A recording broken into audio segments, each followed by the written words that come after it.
dari Bisa Muksin, yaitu pertanyaannya tentang apa saja upaya masyarakat yang dapat dilakukan dalam membantu menurunkan angka kematian ibu dan anak.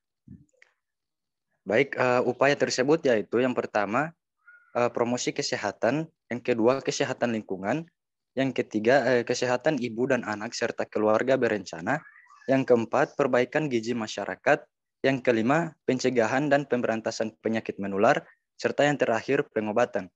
Terima kasih. Saya kembalikan ke moderator. Baik, itulah jawaban dari kami. Bagaimana? Apakah bisa diterima? Iya, bisa. Baik, saya akan melanjutkan lagi kepada rekan saya yang akan menjawab. Dipersilahkan. Izin moderator. Baik, saya akan menjawab pertanyaan mengapa angka kematian bayi menjadi faktor penting dalam kesejahteraan masyarakat. Angka kematian bayi merupakan indikator yang penting untuk mencerminkan keadaan derajat kesehatan di suatu masyarakat karena bayi yang baru lahir sangat sensitif terhadap keadaan lingkungan tempat orang tua si bayi tinggal dan sangat erat kaitannya dengan status sosial orang tua si bayi. Terima kasih. Baik, bagaimana penanya? Apakah bisa diterima?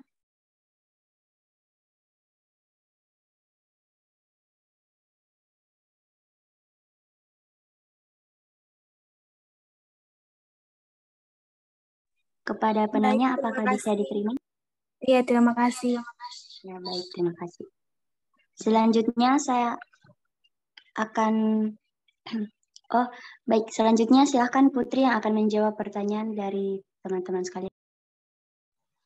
Baiklah, saya akan menjawab pertanyaan dari Devi Sartika Manggo. Itu pertanyaannya, apa yang harus dilakukan untuk meningkatkan kesehatan ibu dan anak? Jadi yang bisa dilakukan itu yang pertama, pola makan yang sehat. Pola makan yang sehat mempengaruhi kesehatan ibu dan anak. Jika kesehatan ibu terjaga, maka bisa mengurus si anak dengan baik. Sebaliknya, jika ibu sakit, kesehatan si anak bisa terganggu. Terus yang kedua itu memenuhi waktu tidur yang ideal. Manusia memiliki kebutuhan waktu tidur yang berbeda-beda. Terus yang ketiga itu dia menghindari paparan asap rokok.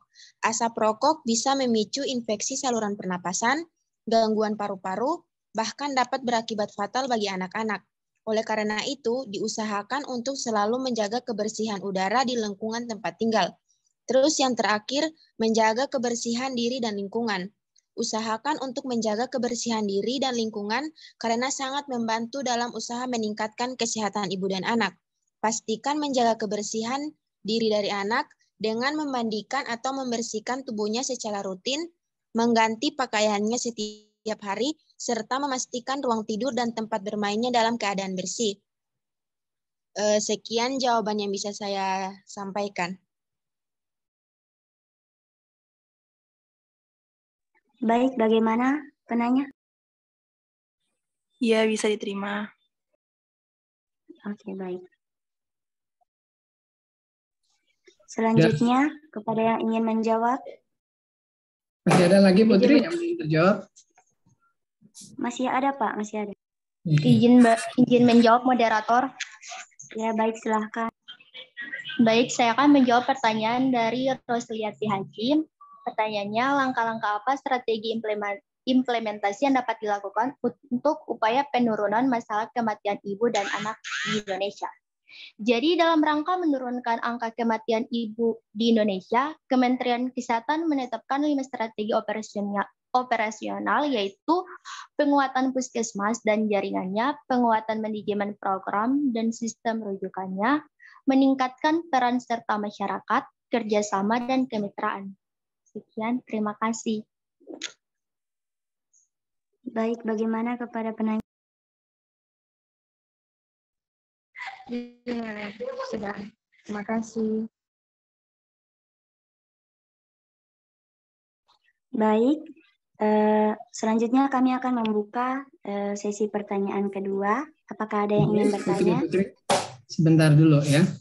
Jadi, Oh iya, baik Pak. Nah, materinya sampai situ dulu ya. Nah, saya ingin jelaskan tentang apa yang telah Anda tulis tadi itu ya. Oh iya, baik Pak. Oke, terlihat slide saya? Tampil slide saya nih? Terlihat. Bisa kelihatan ya? Ada Pak, ada. Oke, jadi metode Hanlen itu yang dilihat apa itu?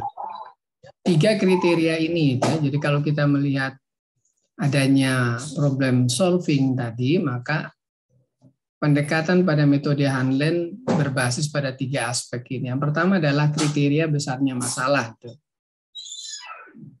Jadi seberapa besar masalahnya, maka parameter yang bisa kita gunakan untuk mendeteksi adanya besaran masalah bisa melihat prevalensinya bagaimana, ya berapa persen kalau itu angka kematian bayi, berapa persen angka kematian ibu, berapa persen gizi buruk di situ. Ini ya dibandingkan antara satu tempat dengan tempat yang lain, atau dibandingkan antara satu masalah dengan masalah yang lain. Prosentase yang paling besar maka menunjukkan besaran masalah tersebut yang menjadi prioritasnya itu. Ya, jadi tadi cuma hanya masalah tadi yang digambarkan, tetapi fokus untuk menekankan pada besaran masalah. Sisi tinjauannya angka kematian bayi kah, angka kematian ibu kah, atau permasalahan lain. Daya ungkapnya apa pada melihat besaran masalah tadi. Ya, parameter yang saudara gunakan apa? Kalau misalnya melihat prevalensi, maka lihat prevalensinya untuk semua itu. Kemudian yang kriteria kedua adalah tingkat kegawatan masalah itu. Ya. Jadi semakin gawat, maka dia mendapat scoring paling tinggi itu. Ya, jadi DBD dibandingkan dengan penyakit kulit biasa, maka itu tidak mendapat prioritas yang utama pada masalah penyakit kulit biasa karena kegawatannya ringan gitu. Ya, dibandingkan kalau DBD. Ya. Nih. Jadi tingkat kegawatan masalah. Kemudian kemudahan penanggulangan masalah. Jadi prioritas di sini adalah melihat bagaimana masalah tersebut akan dapat terselesaikan dengan cara yang paling mudah itu. Ya. Ini akan mendapat scoring paling tinggi itu dibandingkan kalau penanggulangannya sulit. Ya, lama, berbelit dan sebagainya. Nih, ini metode Hanlen. Kriteria ini yang kita gunakan itu ya. Baik pada masalah-masalah yang problemnya kompleks maupun yang simpel itu. Nah, kita lihat pada kriteria 1 besarnya masalah. Tadi sudah disinggung, besarnya persentase penduduk yang menderita langsung karena penyakit tersebut. Ya, tadi sudah diutarakan, tapi penekanannya pada prosentasenya. Besarnya pengeluaran biaya, nih ya, besarnya masalah. Semakin banyak biaya yang dikeluarkan untuk mengatasi masalah tersebut, maka prioritasnya menjadi lebih sedikit nilainya. Tapi kalau pengeluaran biayanya kurang, nah maka itu menjadi prioritas yang besar gitu. Dan besarnya kerugian lain yang diderita. Jadi semakin banyak kerugian yang diderita, maka prioritas masalah menjadi lebih besar, lebih diutamakan dibandingkan yang kerugiannya hanya kecil gitu. Terutama kerugian akibat kehilangan nyawa atau kematian gitu. Kegawatan masalah, jadi tingkat urgensinya, ya, masalahnya bagaimana, genting atau tidak, kecenderungannya bagaimana, cepat penularannya atau lambat, ya, tingkat keganasannya bagaimana, apakah dia sangat seriousness, ganas sekali atau hanya pelan, lambat, ya, nih, ya, keganasannya ini bisa berhadapan dengan angka kematian itu. Ini kegawatan masalah. Kemudian penanggulangan masalah. Nah, itu. Jadi scoring yang amat sulit akan mendapat scoring rendah dibandingkan dengan penanggulangan masalah yang sangat mudah diberikan scoring yang tinggi. Contoh saja. Dengan skala 5 atau 5 skala itu.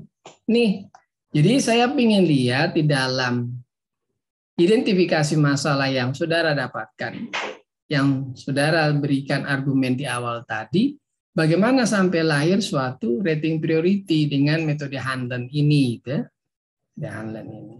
Itu yang saya ingin lihat itu ya, dari puputan yang sangat penting sampai ke yang tidak penting itu. Sehingga nanti akan lahir tabulasi pembobotan nilai dari metode tadi, apakah itu kriterianya 1, kriterianya 2, kriteria 3 dibandingkan dengan pembobotan masalahnya. Dan nanti akan didapatkan penetapan pembobotan tadi berdasarkan perhitungan masing-masing kriteria atau masing-masing masalah tadi. Oh, dengan skala tadi, dengan indeks tadi, dengan perhitungan tadi, maka diperoleh nilai ini, kriteria yang 3 lebih tinggi dibandingkan kriteria permasalahan pertama atau permasalahan kedua, sehingga mendapat prioritas nomor awal itu, ya, untuk pengentasan masalahnya. Gitu ya, Putri dan teman-teman, Rizky. Iya, baik Pak, terima kasih banyak. Jadi nanti tolong disempurnakan, gitu ya. Jadi saya sudah lihat dari tugasnya, yang saya ingin tahu atau saya ingin lihat dalam tugas saudara adalah memperlihatkan bagaimana alur identifikasi masalah tersebut lahir, kemudian ada penetapan prioritas masalahnya. Penetapan prioritas masalah berdasarkan metode Hanlen dengan menghitung 3 kriteria tadi, gitu ya. Walaupun itu tidak hanya tidak turun lapangan langsung atau melihat data secara langsung, simulasi saja tidak apa-apa. Yang penting saudara bisa menggambarkan bagaimana perbedaan antara satu nilai masalah dengan nilai yang lain pada masalah yang tidak penting misalnya. Jelas sampai sini?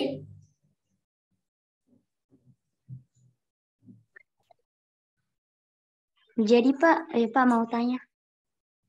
Gimana Putri? Berarti data-datanya itu tidak harus yang kayak berdasarkan faktanya, kan cuma simulasi saja. Nah, kalau berdasarkan fakta malah lebih bagus. Ya, jadi tadi Anda sudah menguraikan jumlah faktanya seperti ini, besaran angkanya seperti ini. Tetapi tolong sebarkan dengan kriteria-kriteria tadi yang saya sudah sebutkan di metode Hanlen itu ya. Sehingga saudara tahu bahwa lahirnya, Pak, permasalahan pada ibu hamil yang kami ambil dibandingkan angka kematian bayi. Alasannya kenapa? Nah, itu kan. Metode Hanlen yang kami gunakan dengan melihat 3 aspek ini, ya, mendapat scoring paling tinggi dibandingkan pada penanganan masalah ibu hamil misalnya, atau pada masalah kasus diare misalnya. Ya, itu yang saya ingin lihat, nilai sebaran nilai dalam menentukan rating priority-nya belum kelihatan. Bisa dipahami?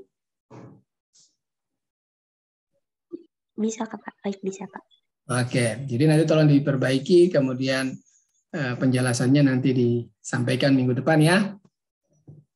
Perbaikannya itu. Baik Pak. Untuk yang lain, kelompok 2, kelompok 3, kelompok 4, tolong disiapkan untuk minggu depan. Ya.